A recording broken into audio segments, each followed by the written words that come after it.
नमस्कार दोस्तों, मैं डॉक्टर भावेश। आज का जो वीडियो है इसमें हम लोग डिस्कस करने वाले हैं इरेक्टाइल डिसफंक्शन। इरेक्टाइल डिसफंक्शन क्या होता है, कौन से कारण हैं, कौन से कारणों से जो प्रॉब्लम हो रही है इसको ठीक करने के लिए हमें क्या करना है, कौन से ऐसे फूड लेना है नेचुरली उसे ठीक करना, बिना मेडिसिन के हम इसे ठीक करने के लिए हमें क्या करना चाहिए, वो पूरा का पूरा मैं आपको बताऊंगा। इरेक्टाइल डिसफंक्शन का एग्जैक्टली मतलब ये होता है कि जब किसी, ये मेनली क्या है, मेल डिजीज है, पुरुषों में होने वाली बीमारी है, फीमेल में नहीं होती है, ये पुरुषों की बीमारी है। इरेक्टाइल डिसफंक्शन का मतलब होता है कि जब किसी पुरुष या मेल में का जो पीनिस होता है, जो लिंग होता है, उसमें कड़कपन, हार्डनेस, या हम जैसे बोलेंगे इरेक्शन जो है वो प्रॉपर नहीं होता है, कुछ टाइम के लिए होता है, या कुछ लोगों में बिल्कुल ना के बराबर होता है। तो जब उनकी पीनिस में इरेक्शन ना के बराबर हो रहा है या हो ही नहीं रहा है, उस कंडीशन को हम बोलते हैं इरेक्टाइल डिसफंक्शन, या हम इसे इम्पोटेंसी भी बोलते हैं, नपुंसकता भी इसे हिंदी में बोला जाता है। ठीक है। इस इरेक्टाइल डिसफंक्शन की बात करें तो ये बहुत कॉमनली ओल्ड एज मतलब 50 साल, 55 साल, 60 साल में हमको बहुत कॉमनली मिलता है, क्योंकि उस टाइम में मिलना कॉमन होता है। लेकिन आज के ज़माने में यंग जो पर्सन है, यंग मेल जो हैं, 25 साल, 30 साल, 35 साल, इस एज ग्रुप में भी बहुत कॉमनली इरेक्टाइल डिसफंक्शन मिल रहा है। और से इरेक्टाइल डिसफंक्शन से सफ़र करने के कारण वो बहुत सारी प्रॉब्लम में ट्रबल करते रहते हैं और इसे दूर करने के लिए बहुत सारी दवाइयाँ खाते रहते हैं। लेकिन मैं आपको बता दूं, इस वीडियो को यदि आप प्रॉपर देखते हैं तो आपको कोई मेडिसिन की लेने की ज़रूरत नहीं है। जो मैं आपको बताऊंगा, यदि आप उसे सक्सेसफुली पूरा करते हैं, पूरा उसको फॉलो करते हैं, तो आपको 100% रिलीफ मिलेगा आपके इरेक्टाइल डिसफंक्शन में। ठीक है। तो जो इरेक्टाइल डिसफंक्शन है, इसका जो हम बात करें कॉज क्या होता है, बहुत सारे कॉजेज होते हैं। आपने सुना होगा कि बहुत सारे कॉजेज होते हैं, लेकिन जो मैं आपको आज कॉज बताऊंगा वो सबसे इम्पोर्टेंट कॉज है। जब आप उसको समझ लेंगे तो बिल्कुल आपको लगेगा कि यही इम्पोर्टेंट कॉज है। ठीक है। फिर भी हम जनरली बात करें तो साइकोलॉजिकल कॉजेज होते हैं। यदि कोई बंदा स्ट्रेस में है, ओवर वर्क कर रहा है, ठीक है, एंजाइटी में है, उसकी लाइफ में कुछ प्रॉब्लम चल रही है, जॉब में कोई प्रॉब्लम चल रही है, बिजनेस में प्रॉब्लम चल रही है, उस कंडीशन में आपको इरेक्टाइल डिसफंक्शन मिल सकता है।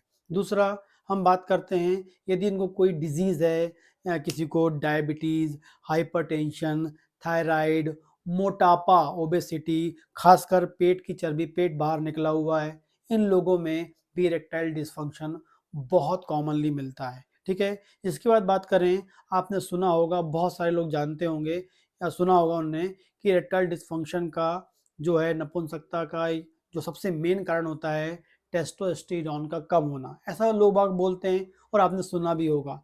लेकिन टेस्टोस्टेरोन से भी बड़ा एक कॉज होता है। ये तो टेस्टोस्टेरोन तो कॉज होता ही है। जब टेस्टोस्टेरोन का लेवल बॉडी में कम हो जाता है तो आपको इरेक्टाइल डिसफंक्शन मिल सकता है। ठीक है। और सबसे जो लास्ट कॉज है, वेरी वेरी इंपॉर्टेंट जो कॉज है, वो होता है आपका नाइट्रिक ऑक्साइड। नाइट्रिक ऑक्साइड एक इम्पॉर्टेंट टाइप का केमिकल मीडिएटर है, जिसकी कमी से मेन इम्पॉर्टेंट जो इरेक्टाइल डिसफंक्शन होता है, डायबिटीज हो, हाइपरटेंशन हो, ओबेसिटी हो, थायराइड हो, स्ट्रेस हो, एंजाइटी हो, कुछ भी हो, फाइनली जो ये है सब के सब जो है नाइट्रिक ऑक्साइड के लेवल को कम करते हैं, या नाइट्रिक ऑक्साइड का प्रॉपरली फॉर्मेशन नहीं हो पाता है पीनिस की मसल्स में, लिंग की मसल्स में नाइट्रिक ऑक्साइड प्रॉपरली फॉर्म नहीं हो पाता है। और नाइट्रिक एसिड ऑक्साइड फॉर्म नहीं हो पाता है, वो सबसे इंपॉर्टेंट कॉज है इरेक्टाइल डिसफंक्शन का। बाकी जितने कॉज हैं सब सेकेंडरी हैं, सबसे इंपॉर्टेंट कॉज है नाइट्रिक ऑक्साइड। नाइट्रिक ऑक्साइड को यदि आपने बैलेंस कर लिया, इंप्रूव कर लिया, इंक्रीज कर लिया, तो आपका इरेक्टाइल डिसफंक्शन बिल्कुल ठीक हो जाएगा। क्योंकि फाइनली जितने भी डिजीज है वो इरेक्टाइल मतलब जो इरेक्टाइल डिसफंक्शन प्रोड्यूस कर रही है, मतलब नाइट्रिक ऑक्साइड को कम कर रही है। कैसे, आपको बता दूं, ये जो नाइट्रिक ऑक्साइड होता है, ये कैसे नॉर्मली हेल्दी कंडीशन में जब नॉर्मल इरेक्शन होता है उसमें क्या होता है। ठीक है। तो क्या होता है, जैसे ही आप सेक्सुअल एक्टिविटी के लिए थॉट्स माइंड में आते हैं तो आपका ब्रेन स्टिमुलेट होता है। जैसे आपका ब्रेन स्टिमुलेट होता है तो वहाँ से एक इम्पॉर्टेंट इम्पल्स प्रोड्यूस होती है और वो इम्पल्स हमारे ब्रेन से नर्व के द्वारा होते हुए कहाँ पहुँचती है, हमारी मेरुरज्जु या स्पाइनल कॉर्ड में पहुँचती है। स्पाइनल कॉर्ड भी के बहुत सारे पार्ट होते हैं, ठीक है, लेकिन जो उसकी सैक्रम बोन होती है, हमारे स्पाइनल कॉर्ड भी बहुत सारे डिफरेंट डिफरेंट बोन से मिलके बनी होती है। उसमें जो सैक्रम बोन होती है, ठीक है, उस सैक्रम जो आपकी जो स्पाइनल कॉर्ड का जो पार्ट सैक्रम वाला पार्ट है, वहाँ तक वो इम्पल्स आती है और वहाँ इम्पल्स आने के बाद वहाँ सैक्रम में एक इम्पॉर्टेंट न्यूक्लियस को एक्टिवेट करती है और फिर से एक नई इम्पल्स प्रोड्यूस करती है और ये इम्पल्स जो है फाइनली कहाँ पहुँचती है, पीनिस तक या लिंग तक पहुँचती है। क्योंकि जो सैक्रम होता है वहाँ से एक नर्व जो है जिसे हम बोलते हैं पेल्विक नर्व बोलते हैं, वो पेल्विक नर्व जो है वो पीनिस तक जाती है और वो पेल्विक नर्व जो है सैक्रम से इम्पल्स को पीनिस तक ले जाएगा। जब पीनिस में वो इम्पल्स पहुंचती है तो वो पीनिस की मसल्स, वहाँ पेनिस मसल्स का बना हुआ है, मस्कुलर स्ट्रक्चर है, टिश्यू है और वहाँ ब्लड वेसल्स भी हैं। जैसे ही वो इम्पल्स पीनिस में पहुँचती है तो वो जो इम्पल्स है वो एक इम्पॉर्टेंट एंजाइम को एक्टिवेट करती है। किसको एक्टिवेट करती है? एक इम्पॉर्टेंट एंजाइम को एक्टिवेट करती है और वो जो एंजाइम है वो फाइनली फॉर्म करता है नाइट्रिक ऑक्साइड। क्या फॉर्म करता है? नाइट्रिक ऑक्साइड को फॉर्म करता है। और ये जो नाइट्रिक ऑक्साइड है, ये जो नाइट्रिक ऑक्साइड है वो रिस्पॉन्सिबल होता है किसके लिए? वो फाइनली क्या करता है, जो पीनिस के या लिंग के चारों तरफ के जो मसल्स हैं, मांसपेशी हैं, उनको रिलैक्स करवाता है। क्या करवाता है? रिलैक्स करवाता है। जैसे वो रिलैक्स करवाता है तो उसके आजू बाजू के जो मसल्स के जो आजू बाजू के जो ब्लड की पाइप हैं वो कैसी होने लगती हैं? फूलने लगती हैं। तो नाइट्रिक ऑक्साइड दो काम करता है। पहला क्या करता है? लिंग के आजू बाजू की मसल्स को श्रिंक करता, सिकुड़ता है, उसको रिलैक्स करवाता है और साथ में वहाँ की जो ब्लड की पाइप हैं, जो ब्लड के मोटे मोटे पाइप हैं, उन ब्लड के पाइप को क्या करता है? डायलेट करवाता है।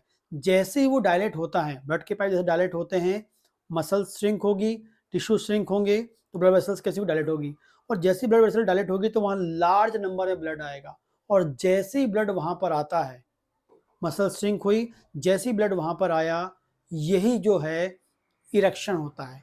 यही इरेक्शन का मेन कारण है। जो इरेक्शन हो रहा है, लिंग में जो कड़कपन आ रहा है, हार्डनेस आ रही है, उस कंडीशन में क्या होता है लिंग में? एग्जैक्टली क्या होता है? मसल्स मतलब रिलैक्स हो जाती हैं और वहाँ की जो ब्लड वेसल्स होती हैं उसमें लार्ज नंबर में ब्लड आता है और मतलब ब्लड वेसल्स क्या हो जाती हैं? फूल जाती हैं, डायलेट हो जाती हैं, फैल जाती हैं और इसको करने के लिए वन एंड ओनली एक केमिकल मेडिएटर होता है, nitric oxide. Nitric oxide proper बनेगा, जितने देर मसल्स कैसी होंगी? रिलैक्स रहेंगी, उतना लार्ज वहाँ पर ब्लड आएगा, उतनी ब्लड वेसल डायलेट होंगी, तो उतने देर तक आपका पीनिस में हार्डनेस और कड़कपन रहेगा। मतलब यदि आपकी टाइमिंग को इंक्रीज करना है, पीनिस में कड़कपन जितना जितना कड़कपन लाना है और टाइमिंग को इंक्रीज करना है, तो इसका मतलब है लार्ज नंबर में या लंबे समय तक वहाँ पर नाइट्रिक ऑक्साइड क्या हो? बनता रहे। जितना अधिक नाइट्रिक ऑक्साइड बनेगा, जितने देर तक नाइट्रिक ऑक्साइड बनेगा, उतनी मात्रा उतनी देर तक क्या होगा? आपकी मसल्स, लिंग की मसल रिलैक्स रहेंगी, ज़्यादा ब्लड आएगा और पेनिस में हार्डनेस उतनी ज़्यादा होगी और टाइमिंग भी आपकी बढ़ेगी। तो सबसे इम्पॉर्टेंट जो है पेनिस में कड़कपन, हार्डनेस, इरेक्शन को लाने के लिए, इरेक्शन के टाइम को बढ़ाने के लिए वन एंड ओनली नेचुरली जो होता है हमारी बॉडी में वो होता है नाइट्रिक ऑक्साइड। तो इतना इंपॉर्टेंट काम यही इसी कारण से हो रहा है।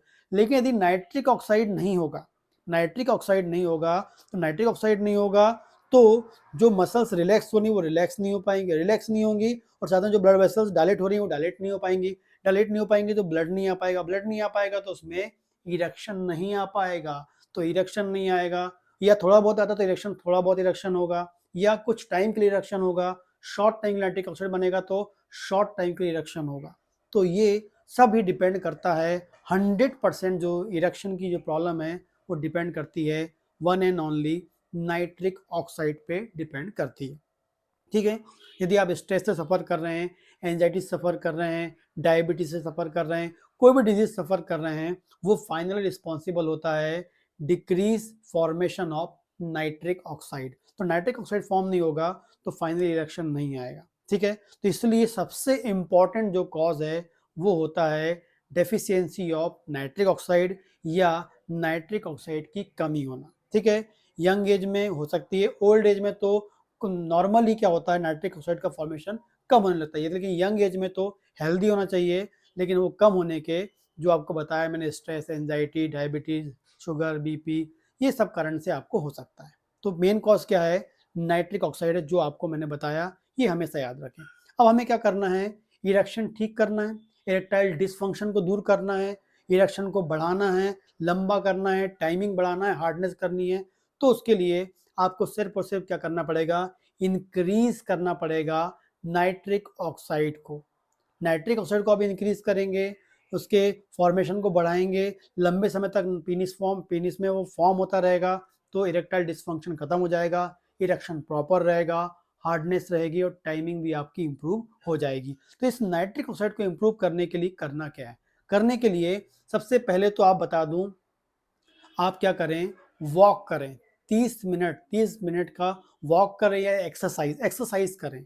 ठीक है, और एक्सरसाइज करें तब आप प्रॉपरली नोज से प्रॉपरली अंदर ऑक्सीजन लें और फिर छोड़ें। जो प्रॉपर प्रोसेस होती है उसको अच्छे से करें, डीप ब्रीथ करें और फिर छोड़ें, डीप ब्रीथ करें और छोड़ें, और साथ में प्रॉपरली एक्सरसाइज भी आपको करना है। एक्सरसाइज भी करिए और अपनी जो ब्रीथिंग की जो प्रोसेस है उसको कुछ टाइम के लिए डीप लेके डीप छोड़ना, ऐसा करेंगे आप तो आपकी जो रेस्पिरेशन की जो प्रोसेस है वो इम्प्रूव होगी, प्रॉपर ऑक्सीजन जाएगा और वो कहीं ना कहीं डायरेक्टली आपके नाइट्रिक ऑक्साइड को प्रोड्यूस करने में हेल्प करेगा। ठीक है, दूसरी बात करते हैं, पहले बताया ब्रीथ को इम्प्रूव करें, डीप ब्रीथ लें। सेकंड बताया मैंने आपको आधे घंटे की एक्सरसाइज करनी है, वेरी इंपॉर्टेंट है, डायरेक्टली इफेक्ट करती है नाइट्रिक ऑक्साइड पर।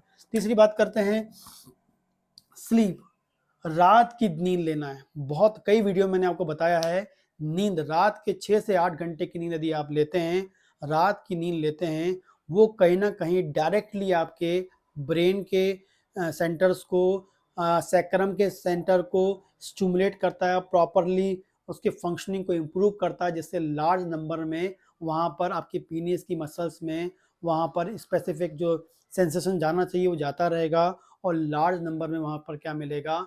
नाइट्रिक ऑक्साइड बनता रहेगा। मतलब वो इम्पल्स जाएगी तभी वहाँ एंजाइम बनेगा, तभी नाइट्रिक ऑक्साइड बनेगा, और नाइट्रिक ऑक्साइड बनेगा तभी वहाँ पर आपको इरेक्शन मिलेगा। तो उस एंजाइम को एक्टिवेट करने के लिए वहाँ प्रॉपर इम्पल्स चाहिए, और इस इम्पल्स को प्रॉपर करने के लिए प्रॉपर नींद चाहिए 6 से 8 घंटे की, रात की जो नींद बता रहा हूँ वो चाहिए। ठीक है, यदि आपको नींद नहीं आ रही, नींद की प्रॉब्लम है, उस कारण से आपको इरेक्टाइल डिसफंक्शन तो होना ही है। आप कुछ भी सोच लीजिए, कोई भी दवा खा लीजिए, जब तक आप अपनी नींद को ठीक नहीं करेंगे आपका इरेक्टाइल डिसफंक्शन जाएगा नहीं। तो नींद को ठीक करने के लिए आधा घंटे का तो आप एक्सरसाइज कर रहे हैं, फिर उसमें आप 15 मिनट का बिल्कुल लंबा वॉक करें। लंबा वॉक करेंगे तो आप जब वॉक करेंगे लंबा, तो आपको क्या होगा? ऑटोमेटिकली नींद में भी आपको फायदा होगा, नींद इंप्रूव होगी तो ऑटोमेटिकली आपको क्या होगा? आपका इरेक्टाइल डिसफंक्शन खत्म होगा due to increase level of nitric oxide. फिर बात करते हैं शुगर कम लें। शुगर कम लेना है आपको, क्योंकि डायबिटीज़ जो होती है वो कहीं ना कहीं क्या करती है? वो आपकी जो नर्व होती हैं उनकी जो ले जाने वाली जो इम्पल्स की जो प्रोसेस है उसको बिगाड़ देती है। जो नर्व की जो कंडक्शन की प्रोसेस होती है, जो नर्व इम्पल्स लेके जा रही है पीनिस तक, यदि डायबिटीज़ हो जाती है तो क्या होती है? जो नर्व का इम्पल्स ले जाने का जो फंक्शन खराब हो जाता है। ज़्यादा शुगर खाएंगे, इम्पल्स प्रॉपर नहीं जाएगी, फिर एंजाइम एक्टिवेट नहीं होगा, फिर नाइट्रिक ऑक्साइड आपका नहीं बनेगा। ठीक है, डायबिटीज से ऐसा होता है। एल्कोहल लेने से भी आपको यही होगा। एल्कोहल लेने से भी, एल्कोहल भी एक प्रकार का शुगर कंटेंट होता है, कार्बोहाइड्रेट कंटेंट होता है, वो भी कहीं ना कहीं इस प्रकार से वो वैसे ही वर्क करता है, और नर्व के कंडक्शन की प्रोसेस को, नर्व की जो इम्पल्स ले जाने वाली जो प्रोसेस होती है उसको स्लो करता है, खराब करता है, डिस्टर्ब करता है। एंजाइम एक्टिवेट नहीं होगा, नाइट्रिक ऑक्साइड नहीं बन पाएगा। इसलिए शुगर नहीं खानी है, एल्कोहल नहीं लेना है। ठीक है, अगला स्ट्रेस से आपको दूर रहना है। यदि आप प्रॉपर अपनी एक्सरसाइज मेंटेन करते हैं, प्रॉपर नींद को मेंटेन करते हैं, ऑटोमेटिकली आपकी बॉडी स्ट्रेस से दूर हो जाएगी। ठीक है, ये आपको करना है। और इसके अलावा आपको 2 इम्पोर्टेंट फूड बताऊँगा या एक दवा बताऊँगा और एक फूड बताऊँगा। यदि वो आप लेते हैं, रेगुलर कम से कम 120 दिन आपको लेना है, बहुत बेनिफिशियल इफ़ेक्ट देगा, नाइट्रिक ऑक्साइड को भी इम्प्रूव करने में हेल्प करेगा। पहला बताऊँगा अखरोट। अखरोट में नेचुरली नाइट्रिक ऑक्साइड होता है। अखरोट में नेचुरली एक नाइट्रिक ऑक्साइड होता है। रोज़ाना 1 अखरोट लेना है, 24 से 48 घंटे पानी में फुलो के, पानी में डुबो दीजिए। अंकुरित, जैसे हम चना अंकुरित करते हैं वैसे पानी में फुलो दीजिए और 24 घंटे के बाद 48 घंटे के बीच में 24 से 48 घंटे पानी में डूबा रहे। जितना ज़्यादा डूबा रहेगा उतना अच्छा इफेक्ट देगा, बहुत अधिक फायदेमंद होगा। नेचुरल नाइट्रिक ऑक्साइड जाएगा। रेगुलर 120 दिन तक आपको लेना, आगे भी ले सकते हैं लेकिन आप उसको लेना चालू करिए। और साथ में एक दवा बताऊंगा, अश्वगंधा। अश्वगंधा आप ले लीजिए। यदि आप होम्योपैथी में जाते हैं तो होम्योपैथी में मदर टिंचर आता है अश्वगंधा का, जिसकी 20 बूंद सुबह 20 बूंद शाम को आधा कप पानी में लेना है। 20 बूंद सुबह 20 बूंद शाम को आधा कप पानी में लेना है। यह अश्वगंधा आप किसी फॉर्म में लेते हैं तो उसको आप दिन में सुबह शाम एक बार ले लीजिए, सुबह ले लीजिए, शाम ले लीजिए। यदि होम्योपैथी में लेना चाहते हैं तो सुबह शाम लीजिए और लगातार 120 दिन लीजिए। जो अश्वगंधा है उसमें ऐसे फाइटोन्यूट्रिएंट होते हैं जो हमारी बॉडी में स्ट्रेस लेवल को कम करते हैं। स्ट्रेस लेवल को कम करेंगे, ब्रेन को रिलैक्स करेंगे, ब्रेन को प्रॉपर स्टिमुलेट हो जाएगा, सैक्रम एक्टिवेट होगा, इम्पल्स प्रॉपर जाएगी, एंजाइम एक्टिवेट होगा, नाइट्रिक ऑक्साइड लार्ज नंबर में बनेगा, इरेक्शन प्रॉपर होगा, इरेक्शन का टाइमिंग बढ़ जाएगा, हार्डनेस आपकी इंप्रूव हो जाएगी। कोई भी एज में हो, 4 महीने का आप ये प्रॉपर लीजिए। एक अखरोट और अश्वगंधा मदर टिंचर ये आपको लेना है, ठीक है। साथ में आपको क्या करना है, नींद को इम्प्रूव करना है। साथ में क्या करना है, आपको एक्सरसाइज करना है, ठीक है। डीप ब्रीथ आपको लेनी है, 5 से 10 मिनट आपको ये करनी होगी। शुगर नहीं खानी है, एल्कोहल नहीं लेना है, ये आपको करना पड़ेगा। इतना ही आपने कर लिया, आपका इरेक्टाइल डिस्फंक्शन हमेशा के लिए खत्म हो सकता है, मेंटेन हो सकता है बिना दवा का। अब कई बार क्या होता है, कुछ इरेक्टाइल डिस्फंक्शन इतने परेशान हो जाते हैं कि वो लोग कुछ एलोपैथिक ड्रग की ओर चले जाते हैं। और वो जो ड्रग होती है उसका क्या काम होता है, वो जो ड्रग आप लेते हैं वो ड्रग का एक ही काम होता है, नाइट्रिक ऑक्साइड के लेवल को इंक्रीज करना। या बोलूँगा मैं, जो आपकी मसल्स जो है जितने देर रिलैक्स रहेगी, मतलब एक प्रकार से हम बोलेंगे नाइट्रिक ऑक्साइड क्या करता है, मसल्स को रिलैक्स करवाता है, तभी तो ब्लड वेसल्स डायलेट हो जाती हैं, तभी वहाँ ज़्यादा ब्लड आता है। तो जो आप दवा लेते हैं एलोपैथी में, वो क्या करती है, मसल्स को लंबे समय तक रिलैक्स रखती है। जितना ज़्यादा रिलैक्स रहेगी मसल्स, उतनी लार्ज नंबर में वहाँ ब्लड आएगा, इरेक्शन बढ़ जाएगा। तो एलोपैथिक ड्रग का सिर्फ एक काम होता है, वहाँ की मसल्स को रिलैक्स कर देना, जिससे लार्ज नंबर में वहाँ ब्लड वेसल्स कैसे हो जाए, डायलेट हो जाएगी और ज़्यादा वहाँ पर ब्लड आने लगेगा, इरेक्शन बढ़ जाएगा। ये काम करता है। और ये काम कौन करता है, नाइट्रिक एसिड, नाइट्रिक ऑक्साइड करता है। इसलिए आप नाइट्रिक ऑक्साइड को नेचुरली इंप्रूव करें, क्योंकि वो दवा खाने से आपको साइड इफेक्ट्स हो सकते हैं, उससे बचिए, नेचुरली उपाय करिए और फिर मुझे बताइए, कमेंट करके बताइए, ठीक है। इसके बावजूद भी नहीं होता तो आप मुझे कंसल्ट कर सकते हैं। इसके लिए और होम्योपैथिक दवा होती हैं, उसको अपन देख सकते हैं, उसको हम खा सकते हैं। यदि ऑनलाइन कंसल्टेशन चाहते हैं तो आप मुझे बात कर सकते हैं, कमेंट कर सकते हैं, व्हाट्सएप पे बात कर सकते हैं, ठीक है। नमस्कार दोस्तों।